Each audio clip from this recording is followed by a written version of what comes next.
আসসালামু আলাইকুম বন্ধুরা, আশা করি আপনারা সকলেই ভালো আছেন। আজ আমরা হযরত ইসহাক আলাইহিস সালামের জীবনী এবং তার জীবনের অলৌকিক ঘটনা নিয়ে আলোচনা করব ইনশাআল্লাহ। তাই ভিডিওটি শেষ পর্যন্ত দেখার অনুরোধ রইল। ইসহাক আলাইহিস সালাম ছিলেন হিব্রু বাইবেল এবং কোরআনের বর্ণনা অনুযায়ী ইব্রাহিমের দ্বিতীয় পুত্র এবং তার স্ত্রী সারা আলাইহিস সালামের প্রথম ও একমাত্র পুত্র এবং ইয়াকুব ও যোশুয়ার পূর্বপুরুষ। বাইবেলের আদি পুস্তকের বর্ণনা মতে যখন ইব্রাহিমের বয়স ১০০ এবং সারায়ের ৯০-এরও বেশি, তখন ইসহাকের জন্ম হয়। ইসহাক ছিলেন ইসরায়েলীদের ৩ জন গোষ্ঠীপতির মধ্যে একজন। ইসহাক বাইবেলে বর্ণিত একমাত্র গোষ্ঠীপতি যার নাম পরিবর্তন হয়নি এবং যিনি কেনান রাজ্যের বাহিরে যাননি। বাইবেলে ইব্রাহিম এবং ইয়াকুব তুলনায় ইসহাকের জীবনের ঘটনা কম উল্লেখ করা হয়েছে। ১৮০ বছর বয়সে তিনি পরলোক গমন করেন, যার কারণে তিনি এই ৩ জনের মধ্যে সবচেয়ে বেশি দীর্ঘায়ু প্রাপ্ত ছিলেন। তার এই দীর্ঘ আয়ু ছিল তার জন্য এক মুজিজা স্বরূপ। ইসলামের বর্ণনা মতে হযরত ইসহাক ছিলেন ইব্রাহিম আলাইহিস সালামের প্রথম স্ত্রী সারা এর গর্ভজাত একমাত্র পুত্র। তিনি ছিলেন হযরত ইসমাইল আলাইহিস সালামের ১৪ বছরের ছোট। এই সময় সারার বয়স ছিল ৯০ এবং ইব্রাহিমের বয়স ছিল ১০০। অতি বার্ধক্যের হতাশ বয়সে বন্ধ্যা নারী সারাকে ইসহাক জন্মের সুসংবাদ নিয়ে ফেরেশতা আগমন করে। পবিত্র কোরআনে আকর্ষণীয় ভঙ্গিতে এ বিষয়ে আলোচিত হয়েছে। সূরা হুদ ৭১ থেকে ৭৩ আয়াতে, হিজর ৫১ থেকে ৫৬ আয়াতে এবং সূরা জারিয়াত ২৪ থেকে ৩০ আয়াতে। আল্লাহ ইসমাইলকে দিয়ে যেমন মক্কার জনপদকে তাওহীদের আলোকে উদ্ভাসিত করেছিলেন, তেমনি ইসহাককে নবুয়ত দান করে তার মাধ্যমে শামের বিস্তীর্ণ এলাকা আবাদ করেছিলেন। হযরত ইব্রাহিম আলাইহিস সালাম স্বীয় জীবদ্দশায় পুত্র ইসহাককে বিয়ে দিয়েছিলেন রাফকা বিনতে বাতওয়াইলের সাথে, কিন্তু তিনিও বন্ধ্যা ছিলেন। পরে ইব্রাহিমের খাস দোয়ার বরকতে তিনি সন্তান লাভ করেন এবং তার গর্ভে ইস ও ইয়াকুব নামে পরপর ২টি পুত্র সন্তান জন্ম লাভ করে। তার মধ্যে ইয়াকুব নবী হন। পরে ইয়াকুবের বংশধর হিসাবে বনী ইসরায়েলের হাজার হাজার নবী পৃথিবীকে তাওহীদের আলোকে আলোকিত করেন, কিন্তু ইহুদি নেতাদের হঠকারিতার কারণে তারা আল্লাহর গজবে পতিত হয় এবং অভিশপ্ত জাতি হিসাবে নিন্দিত হয়, যা কিয়ামত পর্যন্ত অব্যাহত থাকবে। ইংরেজিতে ইসহাক নামটি এসেছে ইসআয়াক শব্দের বর্ণান্তরণ করে, যার আক্ষরিক অর্থ হচ্ছে তিনি হাসেন বা হাসবেন। বাইবেলের ব্যাখ্যা অনুযায়ী যখন ঈশ্বর ইব্রাহিমকে পুত্র সন্তান দেবেন বলে জানালেন, তখন তিনি মাথা নত করে হেসেছিলেন। তিনি হেসেছিলেন কারণ সে সময় তারা দুজনেই অত্যন্ত বৃদ্ধ ছিলেন এবং সারা এর সন্তান ধারণ ক্ষমতা অনেক আগেই পার হয়ে গিয়েছিল। গোষ্ঠীপতি আব্রাহাম বা ইব্রাহিমকে আগেই ভবিষ্যৎবাণী দেওয়া হয়েছিল যে তার একটি পুত্র সন্তান হবে এবং নাম রাখতে হবে ইসহাক। প্রথম স্ত্রী সারা এর গর্ভে ইসহাক জন্মগ্রহণ করেন যখন ইব্রাহিম ১০০ বছরের বৃদ্ধ। সে ইব্রাহিমের দ্বিতীয় পুত্র এবং সারায়ের প্রথম এবং একমাত্র পুত্র। ইসহাকের জন্মের ৮ম দিনে তার খতনা করানো হয়, যেমনটা ইব্রাহিমের পরিবারের সমস্ত পুরুষের জন্য নির্দেশ দেওয়া ছিল। যুবক বয়সের কোনো এক সময় ইব্রাহিম তাকে মারোয়া পাহাড়ের কাছে নিয়ে যান। ঈশ্বরের আদেশে তিনি একটি কোরবানির বেদি তৈরি করেন এবং পুত্র ইসহাককে কোরবানি দিতে উদ্যত হন। ইব্রাহিম ছুরি বের করেন এবং কোরবানি দিতে উদ্যত হন, তবে একেবারে শেষ মুহূর্তে একজন ঈশ্বরের দূত তাকে বাধা প্রদান করেন। তার পরিবর্তে কাছাকাছি ঝোপের মধ্যে আটকে থাকা একটি ভেড়াকে কোরবানি দেওয়ার নির্দেশ দেওয়া হয়। সেই ঘটনাটি আসলে ইব্রাহিমের বিশ্বাসের পরীক্ষা, কোনো সত্যিকার মানব বলিদান নয়। বাইবেলের বর্ণনা মতে যখন ইসহাকের ৪০ বছর বয়স, তখন পাত্রীর সন্ধানের জন্য গৃহদক্ষ এলিজারকে মেসোপটেমিয়াতে তার ভাগ্নে বায়তুলের পরিবারে পাঠান। এলিজার ইসহাকের জন্য অরামীয় রেবেকাকে পছন্দ করে। ইসহাকের অনেক বছর বিয়ের পরও রেবেকার কোনো সন্তান হয়নি, তাই তাকে বন্ধ্যা বলে ধারণা করা হয়েছিল। ইসহাক রেবেকার জন্য প্রার্থনা করে এবং সে গর্ভবতী হয়। রেবেকা যমজ সন্তান জন্ম দেন। ইসহাকের যখন ৬০ বছর বয়স, তখন তার ২ ছেলের জন্ম হয়। ইসহাক আলাইহিস সালাম গোষ্ঠীর মধ্যে অদ্বিতীয়, তার কোনো উপপত্নী ছিল না। ইসহাক আলাইহিস সালাম তার পিতার মৃত্যুর পর ৭৫ বছর বয়সে বীর লাহি রই কূপে চলে আসেন। যখন ওখানে দুর্ভিক্ষ শুরু হয়, তখন তিনি ফিলিস্তিনে চলে যান এবং সেখানে তিনি তার পুরোটা জীবন কাটিয়ে দেন। বাইবেলের বর্ণনা মতে ইসহাক আলাইহিস সালাম বৃদ্ধ অবস্থায় অন্ধ হয়ে যান। একবার তিনি তার পুত্র এশোকে হরিণের মাংস আনার জন্য বলেন। পিতার আদেশ মতে যখন এশোক শিকারে ব্যস্ত ছিল, সেও সুযোগে তার আরেক পুত্র ইয়াকুব আলাইহিস সালাম পিতার আশীর্বাদ নিয়ে নেয়, যার ফলে ইয়াকুব প্রধান উত্তরাধিকারী হয়ে পড়ে এবং এই শোক একটি নিকৃষ্ট অবস্থানে চলে আসে। ইব্রাহিমী মসজিদ 2 সমাধির গুহা কেভ অব দ্য পেট্রিয়ার্ক বা আল হারাম আল ইব্রাহিমী বলেও অনেকের কাছে পরিচিত। এটি পুরাতন হেব্রন বা আল খলিল শহরের মধ্যস্থলে হেব্রম পাহাড়ে অবস্থিত ভূ অভ্যন্তরস্থ কামরার সারি। তাওরাত এবং কোরআনের সাথে সম্পর্কিত লোককথা অনুযায়ী নবী ইব্রাহিম আলাইহিসসালাম এই গুহা ও পার্শ্ববর্তী ক্ষেত্র দাফনের জন্য ক্রয় করেছিলেন। স্থানীয় প্রথা অনুযায়ী ইসাক, রেবেকা, ইব্রাহিম, সারা, ইয়াকুব এবং লেয়াকে সেই গুহায় কবর দেওয়া হয়। বাইবেলের বর্ণনা মতে তারা বিশ্বাস করে হযরত ইসাক আলাইহিসসালামকে ইব্রাহিম আলাইহিসসালাম কোরবানির জন্য নির্বাচিত করেছিলেন। ইহুদি দৃষ্টিভঙ্গি বা রাব্বিদের প্রথা অনুযায়ী বলিদানের সময় ইসাকের বয়স ছিল 37 বছর, যা প্রচলিত ইসাকের শিশু বয়সের বর্ণনার বিপরীত। রাব্বিরা এটাও বিশ্বাস করেন যে বলিদানের ঘটনার সংবাদই সারাইয়ের মৃত্যুর কারণ ছিল। হযরত ইসাক আলাইহিসসালামের জন্মের ঘটনাটি ছিল একটি বিস্ময়কর অলৌকিক ঘটনা। হযরত ইসমাইল আলাইহিসসালামের জন্মের পর জন্মগ্রহণ করেন হযরত ইসাক আলাইহিসসালাম। তার মাতা সারা আলাইহিসসালাম বৃদ্ধ বয়সে তাকে জন্ম দেন। একবার আল্লাহর হুকুমে কয়েকজন ফেরেশতা মানুষের রূপ ধারণ করে হযরত ইব্রাহিমের বাড়িতে পদার্পণ করলেন। তিনি তাদেরকে মেহমানদারির জন্য একটা আস্ত বাছুর গরু জবেহ করে ভুনা করে তাদের সামনে পরিবেশন করলেন, কিন্তু তারা তাতে হাত দিলেন না। এতে ইব্রাহিম আলাইহিসসালাম ভয় পেয়ে গেলেন, কেননা এটা ওই সময়কার দস্যু ডাকাতদেরই স্বভাব ছিল যে তারা যে বাড়িতে ডাকাতি করত বা যাকে খুন করতে চাইত তার বাড়িতে খেত না। ফেরেশতাগণ নবীকে অভয় দিয়ে নিজেদের পরিচয় দিয়ে বললেন, আমরা এসেছি অমুক শহরগুলি ধ্বংস করে দিতে।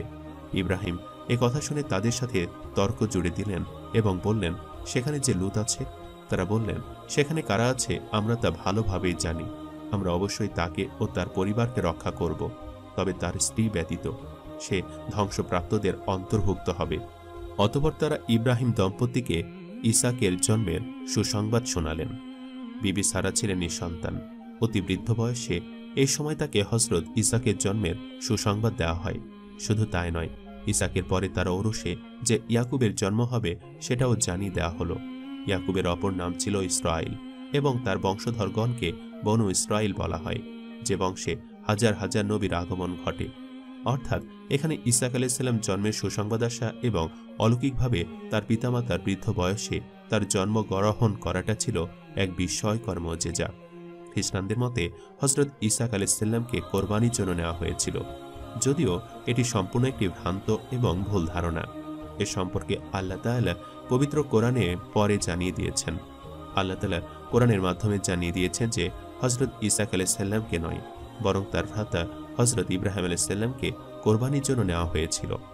এ বিষয়ে বাইবেল থেকে প্রমাণ করা যায় যে ইসাককে নয়, বরং ইসমাইলকে কোরবানির জন্য নেওয়া হয়েছিল। ইসলামী আকীদা হচ্ছে নবী ইব্রাহিম আলাইহিসসালামের বড় ছেলে ইসমাইল আলাইহিসসালামকে কোরবানির জন্য নির্বাচিত করা হয়েছিল, অর্থাৎ ইসমাইল আলাইহিসসালাম হচ্ছেন জবিহুল্লাহ। কোরআন দ্বারা এটি প্রমাণিত এবং এ ব্যাপারে মুসলিম উম্মার ইজমা রয়েছে। অপরদিকে বাইবেল বলে যে ইব্রাহিম আলাইহিসসালামের অন্য ছেলে ইসাক আলাইহিসসালামকে কোরবানির জন্য নির্বাচিত করা হয়েছিল। বাইবেলের পুরাতন নিয়ম অংশটিকে ইহুদি ও খ্রিস্টান উভয় ধর্মাবলম্বীরা নিজ ধর্মগ্রন্থ হিসাবে স্বীকার করে।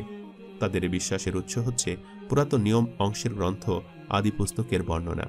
কাজে এ নিয়ে মুসলিমদের বিশ্বাস এক এবং ইহুদি খ্রিস্টানদের বিশ্বাস আরেক। কোরআনে সুস্পষ্ট ইঙ্গিত রয়েছে যে ইব্রাহিম আলাইহিসসালামের বড় ছেলে অর্থাৎ ইসমাইল আলাইহিসসালামকে কোরবানি দেওয়ার জন্য নিয়ে যাওয়া হয়েছিল। আল্লাহ তাআলা পবিত্র কোরআনে বলেন, এবং ইব্রাহিম বলল, আমি আমার প্রভুর দিকে চললাম, তিনি অবশ্যই আমাকে সৎ পথে পরিচালিত করবেন। হে আমার প্রভু, আমাকে সৎকর্মশীল সন্তান দান করুন। অতঃপর তাকে আমি পরম ধৈর্যশীল একজন পুত্র সন্তানের সুসংবাদ দিলাম। অতঃপর সে যখন তার পিতার সাথে কাজ করার মতো বয়সে উপনীত হল, তখন সে ইব্রাহিম বলল, হে প্রিয় পুত্র, আমি স্বপ্নে দেখেছি যে আমি তোমাকে জবেহ করছি, অতএব দেখো তোমার কি অভিমত। সে বলল, হে আমার পিতা, আপনাকে যা আদেশ করা হয়েছে আপনি তাই করুন। আপনি আমাকে ইনশাআল্লাহ অবশ্যই ধৈর্যশীলদের অন্তর্ভুক্ত পাবেন। যখন তারা উভয়ে আনুগত্য প্রকাশ করল এবং সে তার পুত্রকে কাত করে শায়িত করল, তখন আমি তাকে আহ্বান করে বললাম, হে ইব্রাহিম, তুমি তো স্বপ্নকে সত্যে পরিণত করেছ।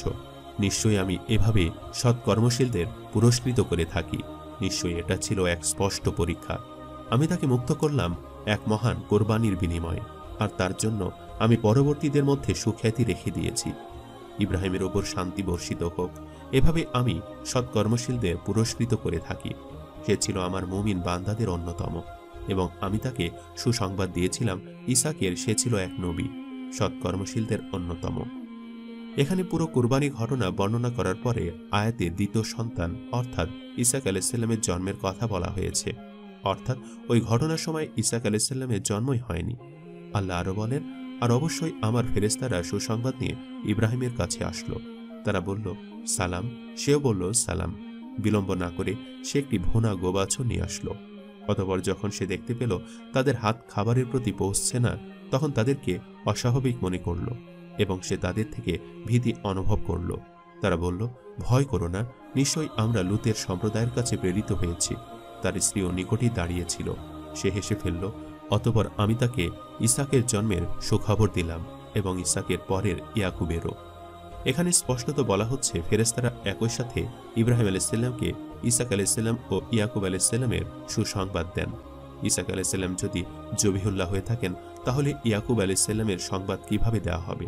তিনি তো কোরবানি হয়ে যাবেন। তাহলে তো ইব্রাহিম আলাইহিসসালামকে কোনো পরীক্ষা করা হলো না, পরীক্ষার ফল আগে থেকেই জানা। ইসাক আলাইহিসসালাম বেঁচে যাবেন ও তার ছেলে ইয়াকুব আলাইহিসসালাম নবী হবেন। আল কোরআনের তথ্যের ভিত্তিতে এভাবে মুসলিম উম্মাহ নিঃসন্দেহে বিশ্বাস করে ইসমাইল আলাইহিসসালাম হচ্ছেন জবিহুল্লাহ। ইহুদি ও খ্রিস্টানদের ধর্মগ্রন্থে ঘটনাটি যেভাবে আছে। ঈশ্বর বললেন, আমি দাসীর ছেলেটিকেও এক মহা জাতিতে পরিণত করব, কারণ সে তোমার বংশধর। পরদিন সকালে আব্রাহাম কিছু খাবার এবং চামড়ার থলেতে পানি নিলেন এবং হাগারকে দিলেন।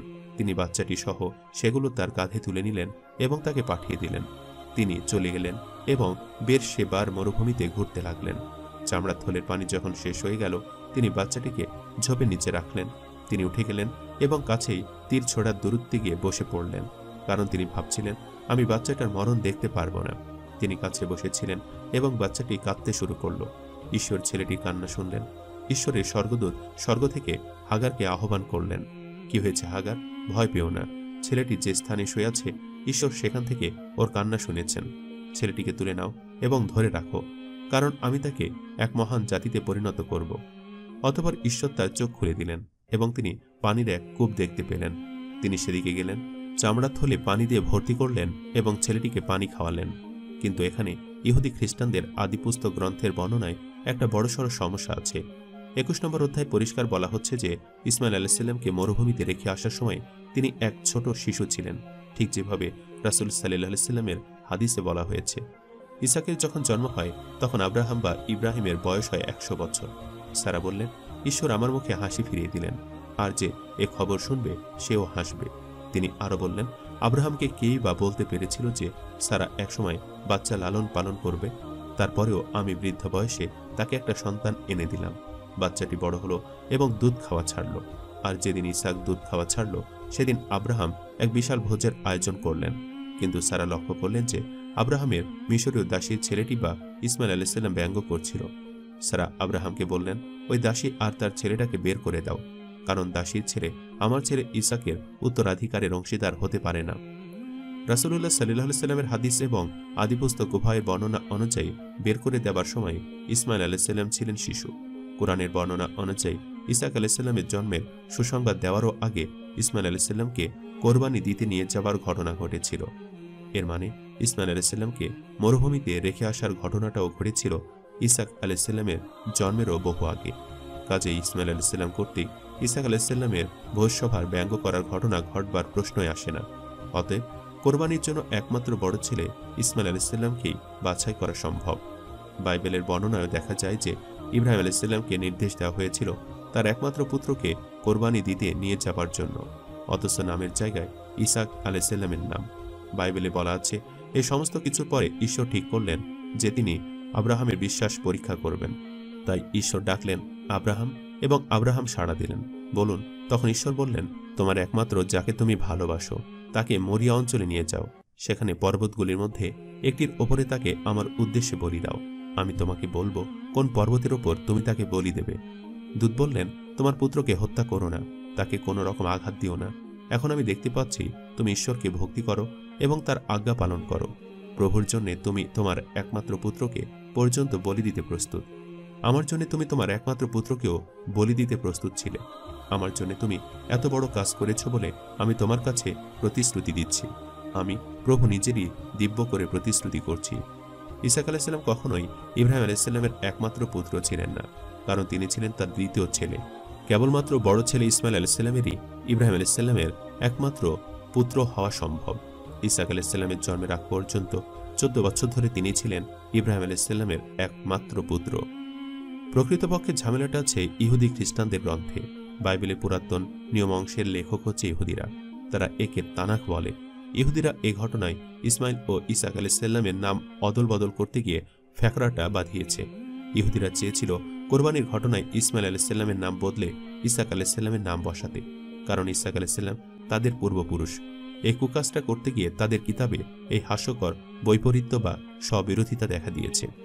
কাজে আমরা দেখতে পাচ্ছি যে কোরআন ও হাদিসের বর্ণনায় কোনো বৈপরীত্য বা ঝামেলা নেই, বরং ইহুদি খ্রিস্টানদের ধর্মগ্রন্থ তানাখ ও বাইবেলে ইসমাইল আলাইহিসসালাম ও ইসাক আলাইহিসসালামের নাম অদল বদল করে ইসমাইল আলাইহিসসালামকে কোরবানির ঘটনা থেকে সরানো এবং ইসমাইল আলাইহিসসালামের নামে একটি বানোয়াট ঘটনা অন্তর্ভুক্ত করবার কারণেই তাদের গ্রন্থে এ সমস্যা দেখা দিয়েছে। কোরআন ও হাদিসের বর্ণনা মেনে নিলে আর এ সমস্যা থাকে না, বরং ব্যাপারগুলো খাপে খাপে বসে যায়। অথচ নাস্তিক মুক্তমানারা অন্ধভাবে ইহুদি খ্রিস্টানদের গ্রন্থের বিবরণের উপরে নির্ভর করে, শুধুমাত্র ইসলামকে ভুল প্রমাণ করার জন্য। অথচ এ দ্বারা তাদের নিজেদের ভুল অবস্থান তো প্রমাণ হলোই, ইহুদি খ্রিস্টানদের ধর্মগ্রন্থের বিকৃতিও প্রমাণ হলো। আমরা মুসলিমগণ আল্লাহর প্রেরিত পুরুষ নবী রাসূলদের মধ্যে পার্থক্য করি না। আমরা সকল নবী রাসূলকে বিশ্বাস করি ও ভালোবাসি। কোরআন হাদিসে যদি বলা হতো ইসাক আলাইহিসসালাম জবিহুল্লাহ, তাহলে আমরা নির্দ্বিধায় তা মেনে নিতাম। ইসমাইল আলাইহিসসালাম ও ইসাক আলাইহিসসালাম উভয়কে আমরা ভালোবাসি, কিন্তু ব্যাপার হচ্ছে কোরআন সুন্নাহ এবং বাইবেল সকল সূত্র থেকেই এটা প্রমাণিত যে ইসমাইল আলাইহিসসালামই হচ্ছেন জবিহুল্লাহ। আল্লাহ তাআলা প্রত্যেক নবী এবং রাসূলকেই কোনো না কোনো স্পষ্ট নিদর্শন দিয়ে পাঠিয়েছেন। তাদেরকে দিয়েছেন কোনো না কোনো মুজিজা, কিংবা নবী রাসূলগণদেরকে ঘিরে রয়েছে বেশ কিছু অলৌকিক ঘটনা। হযরত ইসাক আলাইহিসসালামের বিশেষ অলৌকিক ঘটনা সম্পর্কে পবিত্র কোরআনে বিশেষ কিছু উল্লেখ নেই, তবে তার জন্মের বিষয়টি ছিল এক অদ্ভুত অলৌকিক ঘটনা। এছাড়া তিনি যে নবী হয়েছিলেন সেটিও ছিল তার জন্য অলৌকিক নিদর্শন, কারণ মহান রাব্বুল আলামিন হযরত ইসাক আলাইহিসসালামকে তার পিতা হযরত ইব্রাহিম আলাইহিসসালামের ঐশ্বরিক মিশন চালিয়ে যাওয়ার জন্য একজন নবী হিসাবে মনোনীত করেছিলেন। তাকে প্রজ্ঞা, জ্ঞান এবং নবুয়ত দান করা হয়েছিল এবং তাকে তার কওমকে ধার্মিকতা ও একেশ্বরবাদের পথে পরিচালিত করার দায়িত্ব দেওয়া হয়েছিল। হযরত ইসাক আলাইহিসসালামের উপর দান করা মুজিজার মধ্যে একটি ছিল তার বংশধরদের মাধ্যমে ভবিষ্যৎবাণীমূলক বংশধারার ধারাবাহিকতা। তার পুত্র হযরত ইয়াকুব আলাইহিসসালাম এবং পৌত্র হযরত ইউসুফ আলাইহিসসালাম উভয় নবী হিসাবে মনোনীত হয়েছিলেন এবং তার বংশ থেকে আরও অনেক নবীর আবির্ভাব হয়েছিল। এটি ছিল ইসাক আলাইহিসসালামের বংশধরদের আশীর্বাদ করার জন্য আল্লাহর প্রতিশ্রুতির একটি পূর্ণতা, যা মজাটাই বটে। হযরত ইসাক আলাইহিসসালাম সারা জীবন আল্লাহ কর্তৃক সুরক্ষিত ও পরিচালিত ছিলেন। তার লোকেদের কাছে একেশ্বরবাদ এবং ধার্মিকতার বার্তা প্রচার করার জন্য, মূর্তি পূজা এবং পাপ থেকে দূরে সরে যাওয়ার জন্য তাকে ঐশ্বরিক জ্ঞান দেওয়া হয়েছিল। তার মিথ্যে কোরবানিকে নিয়ে যে অপপ্রচার রয়েছে, আল্লাহ মুসলিম উম্মাহকে ষড়যন্ত্রমূলক সে অপপ্রচার থেকে রক্ষা করুক। আল্লাহ তাআলা আমাদের সবাইকে বোঝার তৌফিক দান করুক, আমিন। প্রিয় শ্রোতা, এতক্ষণে আলোচনা করেছি হযরত ইসাক আলাইহিসসালামের সমগ্র জীবনী, আলোচনা করেছি অলৌকিকভাবে তার জন্মের বিষয়টি, আরও আলোচনা করেছি আল্লাহ তাআলা কিভাবে অলৌকিকভাবে তার বংশধর থেকে বনী ইসরায়েলদের জন্য অসংখ্য নবী নির্বাচন করেছিলেন। আলোচনা করেছি আল্লাহ তাআলা কিভাবে তাকে অলৌকিক মুজিজা হিসাবে প্রজ্ঞা ও জ্ঞান দান করেছিলেন এবং কিভাবে তাকে নবুয়তের আসনে বসিয়েছিলেন। সম্মানিত দর্শক, ভিডিওটি আপনাদের কাছে কেমন লেগেছে তা আমাদের কমেন্ট করে অবশ্যই জানাবেন, আর সবাই আমাদের সাথেই থাকবেন। আজ তাহলে এই পর্যন্তই। আপনারা ভালো থাকবেন, সুস্থ থাকবেন। আল্লাহ হাফেজ।